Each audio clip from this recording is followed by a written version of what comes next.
egotistical. All right, I'm just going to start. All right, here we go. So we're going to talk about monetization, a little bit of IAP, but a lot about ads as well. These folks all have done a lot of this kind of stuff.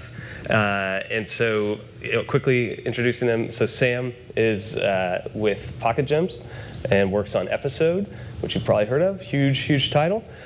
He is one of those guys who tinkers with ad mediation and ad networks, and is actually probably a lot smarter and more talented at ads than the ad networks themselves. So he's someone to talk to. Shannon is with LineKong. She heads up business development there. That's a big Chinese publisher that is making some inroads over here, but with about 15 people in the US. Shannon basically runs everything. She starts listing all the things she does, and it's basically everything. So, but has a lot of focus on ad monetization as well. And then Brian from Glue. Brian has been working on ads at Glue for quite a while now, and can talk with the best of them about monetization and the ins and outs. So he's worked on all the big games you know of from Glue, like Kardashian, Racing Rivals, etc. So we're going to do a slightly different format today. I've asked them the questions I'm going to ask ahead of time, and I've taken their answers and put them into slides, which we may or may not see. I have them on a thumb drive if you'd like them again. Yeah, actually, that All right. that might be the solution. Thank you very much. That's why I always carry that. All right. So the idea is that we can just dive right into the answers really quickly and talk about the interesting points instead of just passing the mic around. So I believe the first question is a little bit of a tough one. I'm going to tear you guys down first, and then later I'm going to build you up. So we're going to start with something that's not quantifiable. It's what's an ad monetization or monetization in general mistake that you've made, or maybe you've witnessed other people make, your friends have made, that is avoidable, and you could help the audience here by avoiding that mistake. Something that you've done that you wish you hadn't. Who wants to go first? I'll take the first one. So everyone knows that segmentation is really important, but a big mistake that we made early on was not showing ads to payers. On the surface, it seems like you shouldn't show any ads to them, but at the same time, rewarded video was a great way for us to get additional revenue from existing payers. And so originally we weren't even offering rewarded video ads to payers, but we've seen that since they're already paying, they're really engaged in the game. And so we made that mistake, learned from it, and now everyone gets rewarded video ads. Thank you. Green button should work now. Thank you very much. I would also say that how many of you are actual developers here versus vendors? Are you guys in the right room? No? Okay, anyways. When Glue first went live with a lot of rewarded video ads, we tied it down to just one currency or one durable good. But once we realized that users want different things depending on where they're at in the life cycle of the game, we found out that we were leaving a lot of revenue on the table if we were only giving away, say, hard currency versus speeding up a certain timer or offering them an item in the game. And so if you're only, surfacing one type of reward, you're probably leaving around 65 to 70% of the revenue on the table for rewarded advertising. Okay, and sorry, just can you raise your hand if you represent a developer? Okay, so about a third of the room. All right, so I think my biggest advice to you is know your customer experience requirements. For every ad provider SDK out there is different, and I'm sure every publisher is your code is a little bit unique, and sometimes they can play well, and sometimes they don't play well. So one example for us was we attempted to integrate an SDK, and the in-between ad time was just a little bit too long for our users. And had we known that up front, we would have saved a lot of effort in specifying those requirements. Cool. All right, we'll jump to the next one. So here's the slides. All right, I asked these guys, do you allow directly competitive game ads? Do you allow your competitors to run their ad in your game? And interesting, 2 out of 3 do. Who said no, and why? So mine was you didn't allow me to say yes with an asterisk. Okay. So I think the answer is for the right price, Yes. Everyone has a price. Yes. $1,000 eCPM, I'll consider it. I've shifted my tune. I remember back in GDC, I remember talks about in the Yes camp. We've shifted our tune to, hey, if there are some competitive upstarts out there, we should not let them get any traction. Even if it gives us some short-term profit. All right. Oh, shit. We do allow competitive ads. Now that we heard that Sam does not, we will now block Pocket Gems in Kim Kardashian volume. So Episodes is not going to be able to bid anymore. Kelly, can you block that right now? All right, that's good. No, we actually ran some actual live campaigns for a direct competition, and we spent say like $500 or $1,000 of arbitrary money through our ad server.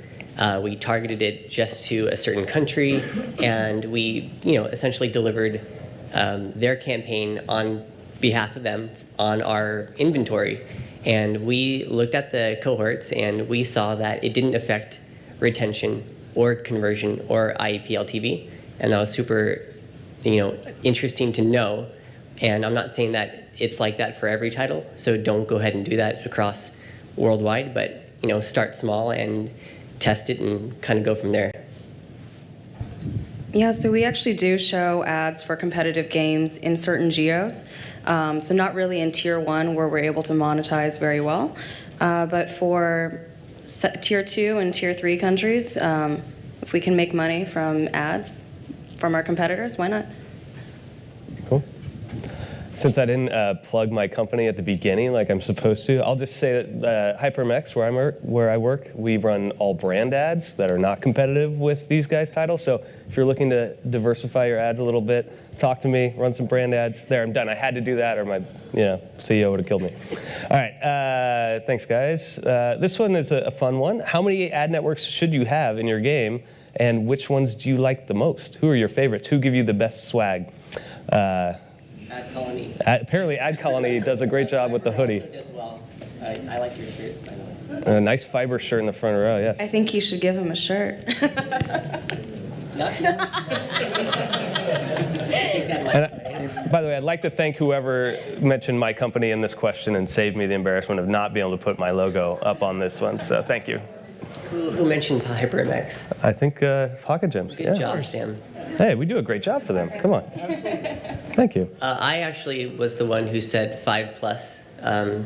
I think if you have enough volume and you would like to see and drive the competition of your supply up, then even though that the top 3 may be getting all the traction and action, you can never have enough unique demand sources in the mix to drive up the competition and to kind of always keep the other ad networks and exchanges on their heels and toes. So I think that's super important. I don't know about you guys. Who said unsure? You could tell I did the asterisk. Blame it on unsure. All my answers had asterisks. Yeah, I mean, so our actual number is between 7 and 9 in episode iOS. For us, obviously, the more you can add that your tech stack can support, you will see a greater fill, if it's working. You will see diversification, which is good. On the other hand, you're going to trade off against inconsistent ad experience. Every SDK and ad watching experience is locally optimized. It works great within the constraints of the control that we give to the SDK, but the loading screens are different, the ad experience itself is different, the end cards are all different, and then pick a random corner where the X is. And when you show those ads next to each other, it can be a jarring experience for the user, which is not great. Yeah, so we actually use 3 to 5. We don't want to make the binary size too large by adding too many ad partner SDKs.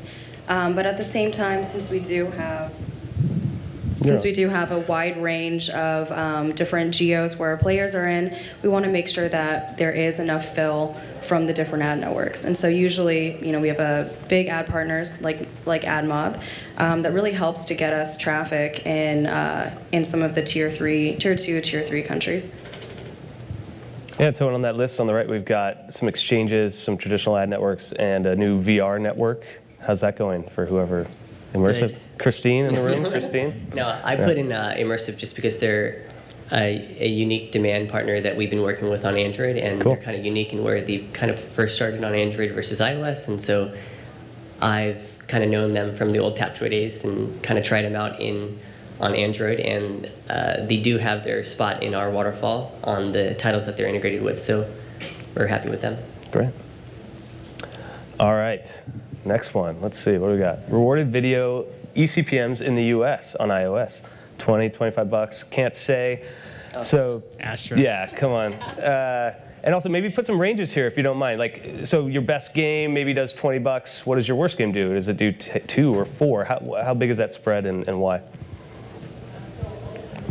You don't want to get fired. I get it. It's fine. So I answer $25, and I think that we don't have to kind of be shy about the CPM just because there are there's different frequencies for each title. So even though that I have a $25 CPM, that may mean that Episode does and monetizes at a higher CPM if they're showing fewer ads versus me bombarding users with ads. Right. But at the end of the day, it's all about like if you're looking at rewarded video and the CPM, kind of like look at the rewarded video like our actual ARPDAU on a per ad format or per ad unit basis. I think that's the better conversation.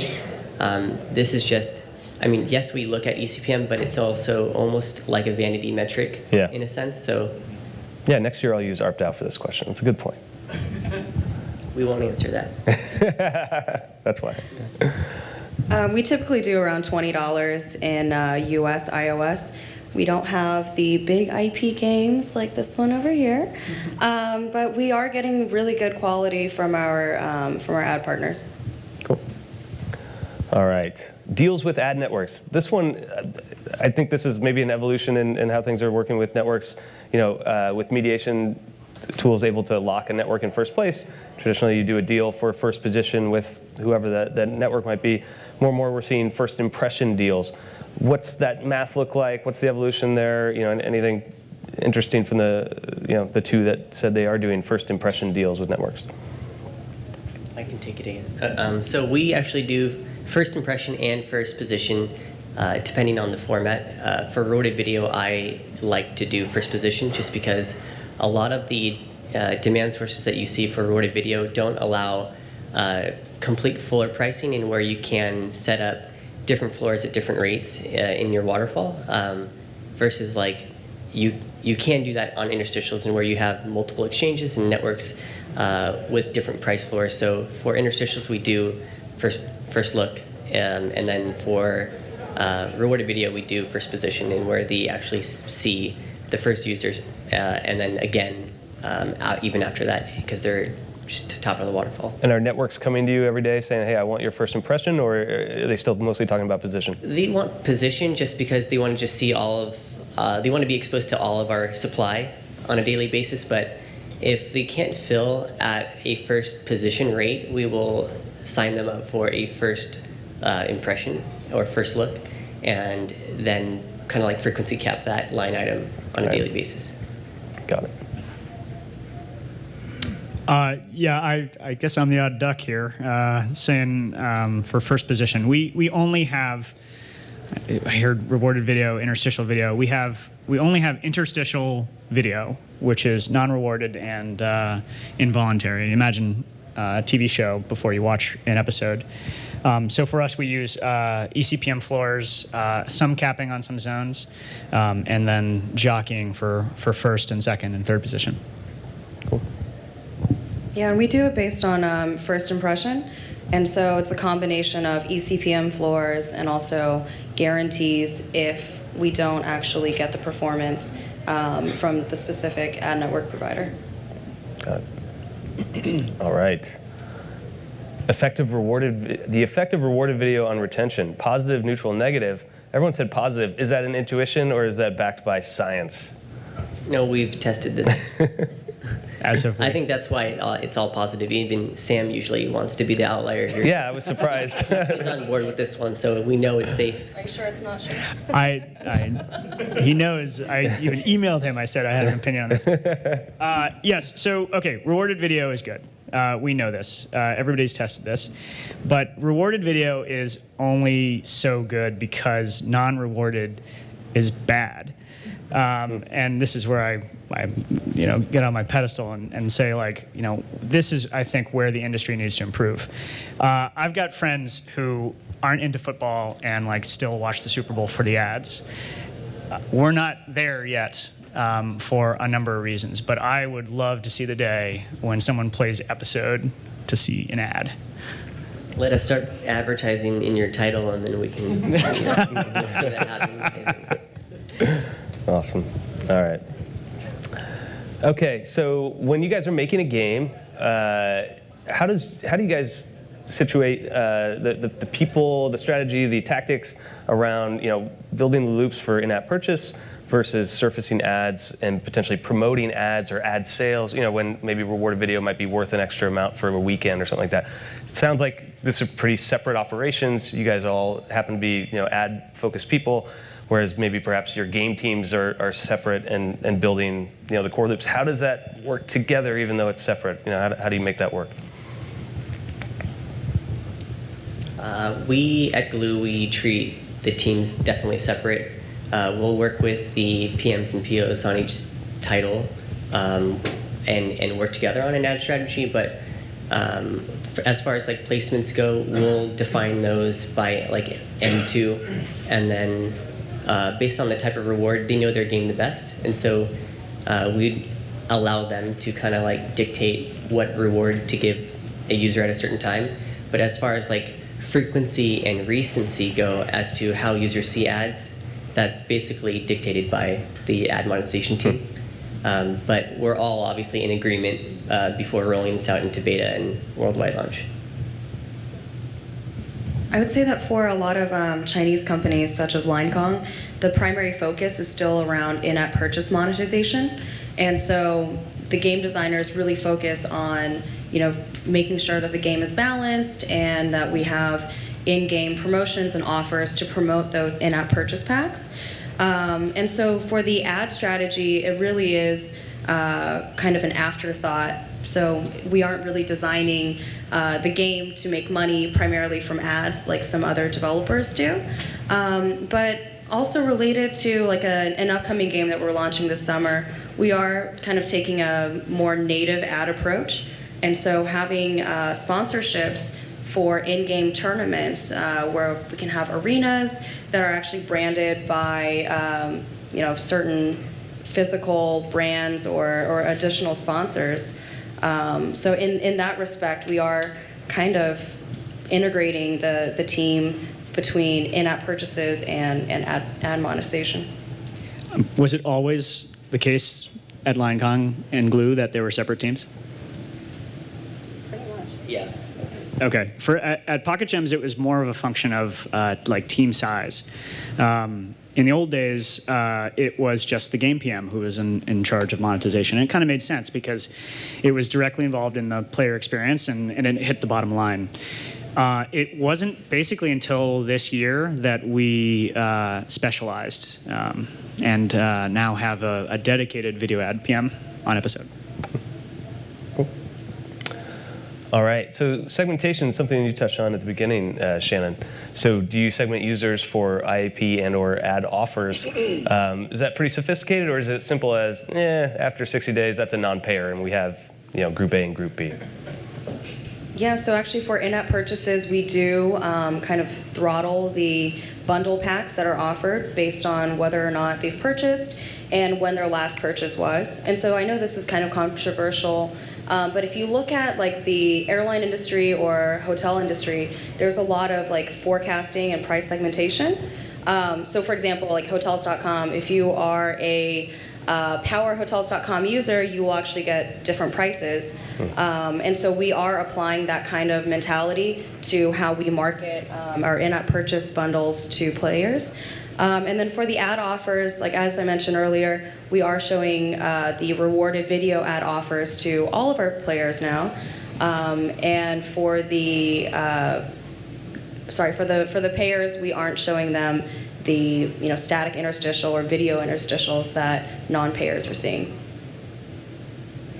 Was that price discrimination? Is that what they call it? Yeah. Beautiful term. Yeah, I would say same for us. I mean, we will segment based on IP versus a non-spender, but we would, based on like the user's device and geo and their spend propensity, or what the expected value is, we'll either dial up or dial down ads based on the attributes that we see, and then after that we would also, as far as like push versus pull goes, like if anything is pushed to a user, like a full screen interstitial, a non-spender would always see those versus a spender. A spender's not going to see that, versus them also being able to engage with rewarded video.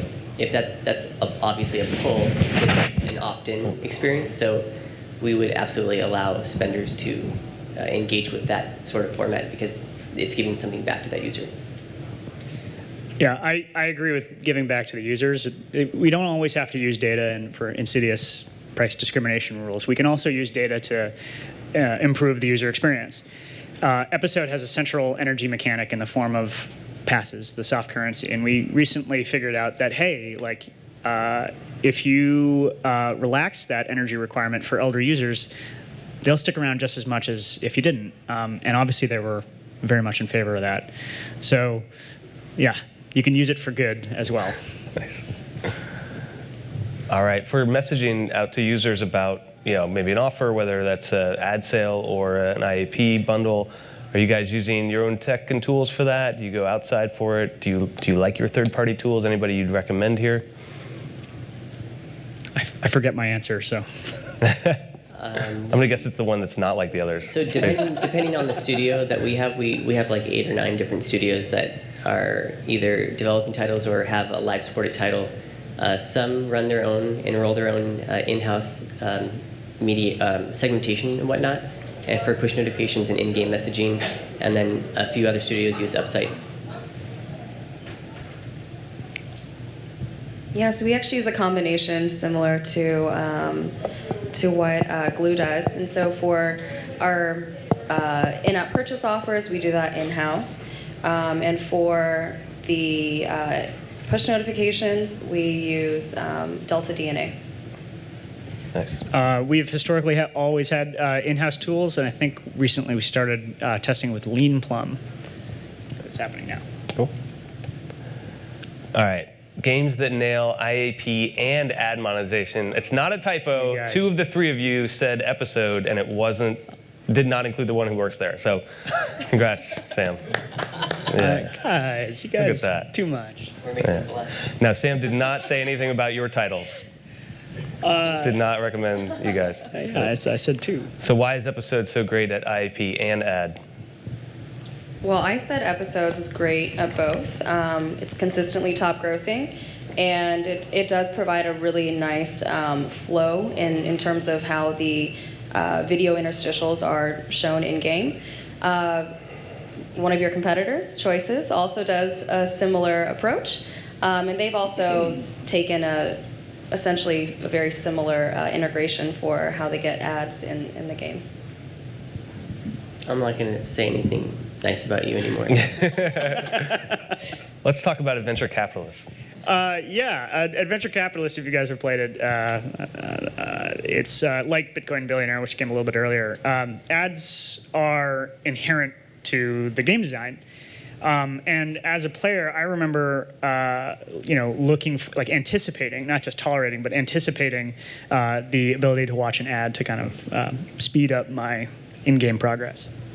I thought they did it really well. So not quite the Super Bowl thing, but close. Yeah, not quite. They're getting there. Cool. All right, so I'd say I tore you down at the beginning, build you up now. What's something you did that was awesome? A best practice, an aha moment in monetization that you can share with the crowd today? Who wants to go first? So I recommend to developers that you get your own data, but I think that might have been an extension of just Pocket Gems' mentality of building out and controlling our own data. I will say another thing. Yeah, analyze user satisfaction. So this is something that can be hard to monitor. And what I mean specifically here is like analyze like the qualitative responses. There's a lot of ways you can get qualitative feedback on your game. A huge and important method is by looking at the App Store reviews. You should be paying attention to these, and even though they're noisy, there are ways to break down that data, and you can monitor user sentiment with respect to the things that are the biggest pain points, like sometimes ads. I chose that you should hire someone who is experienced with pricing and yield optimization, just because they're going to be able to understand if you, in terms of like trying to like optimize money that you already have is much different than creating opportunities that you don't have. One example would be if you see that your international inventory is picking up, try to find a demand partner that does it better, or if you have like a lot of bids coming in at $18 and $12, try to find a demand source that's picking things up in the middle. Having someone that's very experienced in-app, pricing is much different than web as well. So having someone in that position that's not just a part of the studio team, that person will pay for it, him or herself, within just a couple of weeks. I actually don't remember what I said.